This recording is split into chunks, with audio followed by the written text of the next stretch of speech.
मित्रांनो, मी सध्या काटेवाडीमध्ये आहे. काटेवाडीमध्ये येईल स्वर्गीय अजितदादांच्या निवासस्थानी मी सध्या आहे. आपण जर पाठीमागं बघितलं तर हे अजितदादांचं घर आहे. त्या झाडांच्या पलीकडे जिथं अजितदादांच्या मातोश्री राहत आहेत आणि त्या घराच्या अगदी समोरच फार्म हाऊस आहे. या फार्म हाऊसवर जे आज वारकरी येत आहेत, म्हणजे आज काटेवाडीवरून संसरकडे संत तुकाराम महाराजांची पालखी जाते, परंतु त्या वारकऱ्यांना दादांविषयी इतकी आत्मीयता आहे की आज सकाळपासून म्हणजे पहाटेपासूनच दादांच्या निवासस्थानी असेल, फार्म हाऊस म्हणजे गोट्यावर असतील, लोक येत आहेत, पाहतायत आणि कुठंतरी एक त्यांची भावना अशी आहे की काय नाही काय आपल्याला दादांची आठवण परत एकदा जागृत होईल किंवा काय, ह्यामुळं हे सर्वजण या फार्म हाऊसवर येतात. आता मी सध्या त्याच फार्म हाऊसवर आहे आणि इथं हे वारकरी आलेत बघा. हे सर्व वारकरी त्यांच्या फार्म हाऊसवर आले. काय सांगाल, का फार्म हाऊसवर येण्याचं कारण काय आणि काय भावना आहे आता सध्या मनामध्ये? रामकृष्ण हरी चॅनलचं, जनता चॅनलचं स्वागत. आज या ठिकाणी जगद्गुरु तुकाराम महाराजांच्या पालखी निमित्त आज या बारामतीत स्वर्गीय माननीय श्री अजितदादा पवार यांना भावपूर्ण श्रद्धांजली आणि विनम्र अभिवादन. आज या ठिकाणी त्यांच्या निवासस्थानी आपण सर्वजण आलो आहोत. त्यांना त्यांच्या कामातून आणि त्यांच्या ह्या राजकीय पंढरी बारामती म्हणणारी ही दादांची कर्मभूमी आहे. ह्यातून आपण आज या निवासस्थानी आहे आणि दादांबद्दल सांगायचं म्हणलं की सांगेल तेवढं कमीच आहे. आज या सर्वांच्या आशीर्वाद, दादांच्या आशीर्वादाने आज सर्व बारामतीकरांचं, महाराष्ट्राचं नंदनवन झालेलं आहे. आज त्यांच्या या कामातून आणि आपल्याला चांगली पद्धतीने त्यांच्या पावलावर पाऊल टाकून त्यांचा आत्मविश्वास बळकट करायचा आहे आणि सर्व वारकऱ्यांना मनापासून आणि माऊलींच्या कृपेनं आज आज काय भावना आहे, काय भावना आहे? आज दादा नाही येत आणि तुम्ही आज आलेला आहात. ॲक्च्युली कसं परिस्थिती की आम्ही दादांशी निगडीत का आहोत की मी नायगाव, तालुका हवेली, जिल्हा पुणे या ठिकाणाहून आम्ही काळभैरवनाथ प्रासादिक दिंडी रथामागे 362 नंबर आमची आणि दादांची फार निगडीत अशी की वसंतदादा शुगर इन्स्टिट्यूट नायगाव या संस्थेचे अध्यक्ष दादा. आज नायगावने 300-350 एकर वसंतदादा शुगर इन्स्टिट्यूटला देऊ केलेली आहे. त्यामुळं वारंवार त्या ठिकाणी दादा यायचे आणि फार प्रेमाने आणि अतिशय गोड माणूस. आणि आज ती व्यक्ती हरपल्यामुळं आम्ही वारंवार या फार्म हाऊसला आलो आणि तो जो उत्साह होता आज तो उत्साह थोडासा मावळल्यासारखं वाटतो. कारण जी प्रेमाची व्यक्ती होती, जी आपल्या आत्मीयतेची व्यक्ती होती, ती या ठिकाणी राहिलेली नाही. आणि जरी आम्ही वारंवार दरवर्षी वारीमध्ये येतो आणि आलो तरी आम्ही दादांना विसरणार नाही. आम्ही हमेशा या फार्म हाऊसवर येणार, कारण इथं आल्यानंतर दादा असण्याची आम्हाला शाश्वती वाटते आणि त्यांचा आशीर्वाद आमच्या पाठीशी असल्यासारखा आम्हाला वाटतो. दादा नाही येत, परंतु कुठंतरी दादा नसले तरी ह्या जे सर्व त्यांचं घर असेल, फार्म हाऊस असेल, हे सगळं कुठंतरी दादांच्या परत एकदा आठवण येते. हा, येते ना, दादांची आठवण खूप येते. कारण की दादांनी एवढी कडकपणे भूमिका घेतात की कामे एवढी चोख पार पाडतात की ती कामे खूप छान करतात. त्यामुळे दादांचं थोडं असण्याची उणीव भासते. काय सांगाल, काय आठवण येत? रामकृष्ण हरी. कारण दादांनाचा फोटो जर पाहिला तर लोकांना अजून सुद्धा वाटतं की जी ऊर्जा होती त्या लोकांची ऊर्जा कमी झाली. कारण लोकांच्या अजून बी असं आजूबाजूला फिरलं, विमान आलं किंवा काय आलं तर लोकांना वाटतं यार दादा इकडून आले तिकडून आले. बरोबर, कारण ऊर्जा लोकांची कमी झाली आता. बरोबर. आणि कामाची पद्धत दादांची होती. शेतीचं काम असो, लाईटचं काम असो, एक फोन केला तरी लगेच ती 1-2 तासात ती वस्तू तिथं हजर व्हायची. आणि लाईटचा प्रश्न आमच्या नायगावमध्ये 8 तास लाईट होती पूर्वी. तर पूर्वी रात्रीची लाईट असायची, तर कुठं वाघ आला, कुठं चोरी झाल्या, काय झालं, आता आम्हाला दिवसा लाईट दिली तर ते किरकोळ का दादा आमचे पटकन लगेच.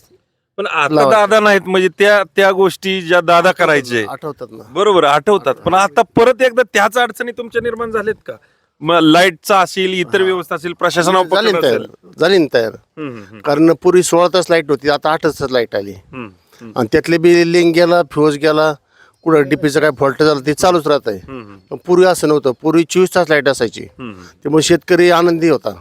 आता ते स्वतःचे जीव धोक्यात घालून रात्रीचं जाणे भाग पडतंय. त्याच्यामुळे दादांची आठवण प्रत्येक शेतकऱ्याला येते. प्रत्येक शेतकऱ्याला आठवण येते. बरोबर आहे, तुम्ही सहमत आहे? अगदी अति बरोबर आहे, अगदी काय बरोबर आहे. आठवण आम्हाला काय काय बोला. आणि बाजारभाव दादांच्या टायमात ठाम मिळायचा. ऊसाला बाजार चांगला होता, 4 रुपये शेतकऱ्याला मिळायचे. त्याच्यामुळे शेतकऱ्याचा मुलगा कॉलेजला जायचा, त्याची काहीतरी प्रगती व्हायची. पण आता कुठलाही माल केला की खर्च होतोय 350 रुपये आणि हातात मिळतात 5 रुपये. त्याच्यामुळे प्रत्येक घरात नाराजी. खताचे भाव गगनाला बिघडले. आज 2200 रुपयाला गोण झाली. पूर्वी खताची गोण होती 300 रुपयाला. औषधाची बाटली खोलली की आतमध्ये अर्धीच. पूर्वी रोगरची बाटली मिळायची 70 रुपयाला, पण तिचा 8 दिवस वास चालायचा. आता तर अशी पुढे जवळ आलं तरी वासच येत नाही, कारण सगळं डुप्लिकेट निघालं. शेतकऱ्यांवर विशेष प्रेम होतं. कोण सांगाल, काय बोलाल का? काय शेतकऱ्यांवर दादांचं खूप प्रेम होतं. अनेक उदाहरणं आपल्याला देतात ते. दादांच्या माध्यमातून दादांची सुरुवात मगाशीच आम्ही ज्या ठिकाणी आलो, यापूर्वी मी इथले आपली जे माळेगावचं जी काही कृषी विभागाचं जे केंद्र आहे त्या ठिकाणी आमचा 2008ला संपर्क आलेला होता. आणि तेव्हा आम्ही या ठिकाणी फील्डवरती येऊन गेलेलो होतो, घरी पण येऊन गेलेलो होतो. त्यावेळेस मी उपसरपंच म्हणून काम करत असताना कुठं तुम्ही? मी पुणे जिल्ह्यातील राजगुरुनगर तालुक्यातील दावडी गावचा मी माजी सरपंच म्हणून त्या ठिकाणी काम केलेलं आहे. त्यामुळे आमचा राजकारणाशी त्यांच्याशी निगडीत मी शेतकऱ्यांवर विशेष प्रेम. सांगतेच मला मुद्दा मांडायचा आहे की आजीदांची सुरुवात ही खऱ्या अर्थानं त्यांनी तरुणपणी ते स्वतःहून सांगायचे की बाबा माझं जे काही दूध डेअरीचा व्यवसाय त्यांचा होता किंवा गायींवरती त्यांचा स्वतःचा धंदा व्यवसाय त्यांनी चालू केला. खऱ्या अर्थानं त्यांनी तो व्यवसाय सुरुवातीला गाय धंद्याच्या माध्यमातून व्यवसाय चालू केल्यानं त्यांचा त्या पद्धतीनं या शेतीशी निगडीत त्यांचा पहिला व्यवसाय होता. म्हणजे ते शेतीशी निगडीत असे होते. त्याचप्रमाणे जी काही DCC बँक आहे, DCC बँकेच्या आपली PDCC बँक आहे, त्या माध्यमातून सुरुवातीला मी सचिव म्हणून पण दावडी गावामध्ये काम केलेलं आहे. म्हणून मला एक आठवतंय की सुरुवातीला आपल्याला पीक कर्ज मिळायचं तर ते बाबा 12% 14% असं असायचं. परंतु नंतरच्या कालावधीमध्ये 2007 ते 2010च्या दरम्यान तर त्या ठिकाणी त्यांनी 6%चा निर्णय घेतला. केंद्र शासन किंवा राज्य शासनाच्या त्या ठिकाणी काहीतरी व्याज परतावा सोसायट्यांना मिळायचा आणि नंतर तर ते 0%चे निर्णय घेतले. मी असे जे काही निर्णय त्यांनी घेतले आणि खऱ्या अर्थानं शेतकऱ्यांना सक्षम बनवण्यासाठी तो एक निर्णय त्यांनी घेतला, त्याचा साक्षीदार मी सोसायटी सचिव म्हणून मला ते ज्ञात आहे. आता सगळ्यात महत्वाचं बरं का, आज आलोयच आपण फार्म हाऊसवर, आलोयच आपण दादांच्या या शेतीमध्ये.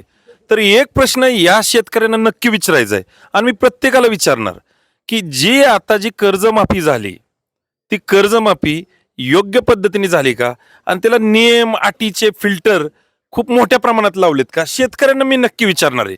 तुम्हाला आता ही जी कर्जमाफी झाली जास्त फिल्टर लावले सर आणि दादा जर असते आता तर हे फिल्टर कमी झाले असते ना? झाले असते. काय काय काय आता नियम अटी भरपूर घातलेत, भरपूर घातले. नियम त्यातून भरपूर शेतकरी कमी होतील. काय तुम्हाला काय म्हणायचं याबद्दल? दादा असते तर सरसकट माफी झाली असती. कारण पवार साहेबांनी पूर्वी केली ती तर खरं पवार साहेबांना शेतकऱ्यांची कळकळ होती. आता आमच्या उरुळी कांचनमध्ये मणिबाई देसाई, अण्णासाहेब मगर त्यांनी पूर्वी पवार साहेबांनीच आयडिया दिली ही गाया पाळण्याची. तर तेव्हापासून प्रत्येक कुटुंबाला 1 4 रुपये मिळायचा आधार झाला.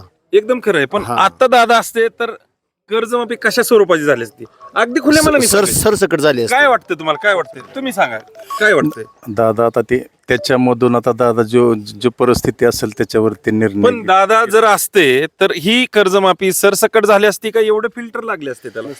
नसते लागले. काय म्हणायचंय तुम्हाला? जर तसं पाहिलं तर दादांचा प्रशासनाला अनुभव हा दीर्घ आहे. हो, धडाडीचे निर्णय घेणारे आणि जागेवरती ऑन द स्पॉट एखाद्याचं काम होणार असेल तर हा नसेल तर डायरेक्ट सांगणार नाही. खरंय.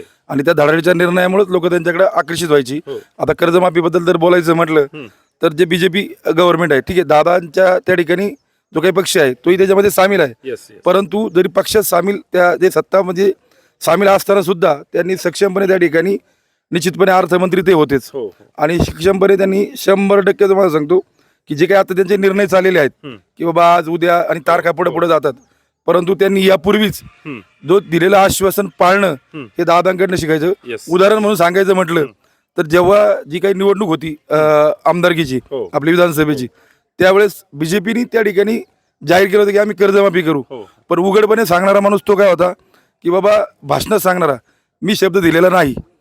ठीक आहे, आमच्या गव्हर्नमेंटचं ठरलंय, नाही बोलायचं पण जेव्हा ठरेल तेव्हा ठरेल. हो, हो. आणि तो निर्णय घेण्यामध्ये जर निर्णय घेतला तर त्याचं खात्रीशीर उदाहरण म्हणजे तुम्हाला सांगतो, जी काही यापूर्वी आता मग यांनी उल्लेख केला की बाबा ती 73,000ची कर्जमाफी झाली किंवा जे काही निर्णय अटी वगैरे लावलेले आहे, तर एकदा निर्णय घेतला की मग भले ती प्रोत्साहनपर अनुदान असो नाही तर सरसकट असो, तर सरसकट शब्द दिला तर सरसकटच करणार. किंवा एखाद्याला नाही, मला एवढं विश्लेषण नकोय. मला दादा असते तर 100% आतमध्ये एक 3-4 महिन्यापूर्वी झाली असती. झाले असते. शक्यतो- नियम अटी एवढे लागले असते का? शक्यतो पीक कर्ज घेत असताना शेतकऱ्यांचे किंवा काही जी नियम अटी एवढे लागले असते का? नियम अटी 100% कमी लागल्या 100% लागले असते. अगदी शॉर्टकट मध्येच विचारायचं आपल्याला. आता दादांच्या फार्म हाऊसवर तुम्ही आलाय, एक शेतकरी म्हणून काय वाटतं, आता जी सरसकट कर्जमाफीचं आश्वासन दिलेलं जे सरकार होतं आता नाहीये. आता जी काही 2 लाखापर्यंत जे कर्जमाफ होते त्यात नियम अटी जेवढे आहेत, दादा असते तर एवढे नियम अटी होते नाही नाही लागल्यात नसत्या एवढ्या नियमाटी. लागले नसते? नसत्या लागल्या. काय म्हणायचं तुम्हाला? बरोबर आहे, लागल्यात नसत्या. बर, थोडं विश्लेषण करा. सरसकट कर्जमाफी जे आश्वासन दिलेले हे सरकार आहे, आता मात्र 2 लाखापर्यंत त्यांनी माफ करतायत, परंतु नियम अटी भरपूर आहेत. दादा असते तर हे घडलं असतं. दादा असते तर निश्चितच असं घडलं नसतं. दादा असते तर सरसकट कर्जमाफी झाली असती.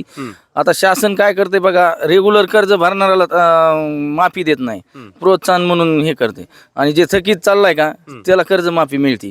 मग कोणाला वाटायला नाही की आपण कर्ज भरून उपयोगच नाही, रेग्युलर होण्यात अर्थच नाही. नाही, जरी आताची जी कर्जमाफी आहे ती खूप नियम अटीत आहे, शेतकऱ्यांसाठी जाचक आहे, 100% खुले मनाने सांगतो. हो. दादा असते तर एवढी जाचक झाली असती का? दादा असते तर निश्चितच एवढी जाचक झाली नसती, एवढे फिल्टर लागले नसते, सरसकट कर्जमाफी झाली असती 2 लाखापर्यंत. तर अशा पद्धतीने आपण बघितलं, दादांच्या या फार्म हाऊसवर आपण आलतो आणि अगदी शेतकऱ्यांना दादांच्या आठवणीपासून ते आत्ताच्या कर्जमाफीपर्यंत सर्व काही बोलतं करण्याचा आपण या ठिकाणी प्रयत्न केलता. दादांच्या या फार्म हाऊसवर वेगवेगळ्या गायी आहेत, त्याचप्रमाणे शेतीमध्ये वेगवेगळी त्यांनी पिकं घेतलेली आहेत, आणि हे सर्व पाहण्यासाठी ज्याप्रमाणे रेग्युलर पद्धतीने वारकरी येत होते त्याच पद्धतीने आजही शेतकरी येत आहेत. कुठंतरी दादांची आठवण पुन्हा एकदा जागृत व्हावी, दादांचं कुठंतरी इनडायरेक्टली अदृश्यपणे सहवास लाभण्याचा अनुभव हे ते या फार्म हाऊसवरून करतायत असंच या ठिकाणी म्हणता येईल. मी श्रीयश नलवडे, जनता एक्सप्रेस मराठी न्यूज, काठेवाडी, तालुका बारामती, जिल्हा पुणे.